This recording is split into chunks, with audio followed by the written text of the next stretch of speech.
Hi! Welcome back to our channel. For today's video is how to print Google Calendar on mobile phone.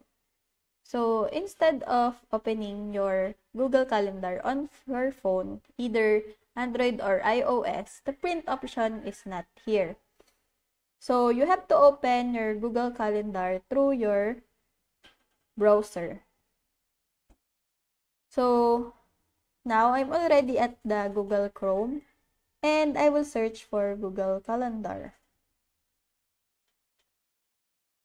See, now that I'm already at the Google, make sure that you check you are on the desktop mode. So, on the upper right corner, press the three dots on the upper right, then just click the desktop site.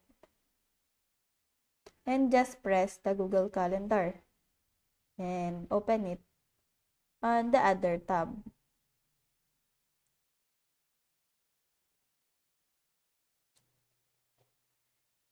So now here, I'm already at the Google Calendar. Now, what you're gonna do is find the gear icon in the upper right.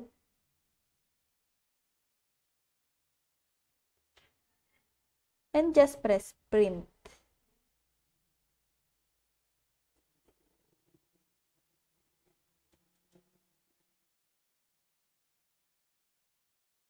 Now, the prints will be showing up and the Google Calendar is in print preview like this. You can change the day view and in the week view and in the month view and so on. So I hope that this video helps. And if you have any questions or comments, can you put it in the comment section below? And if not, don't forget to subscribe and like. Thanks!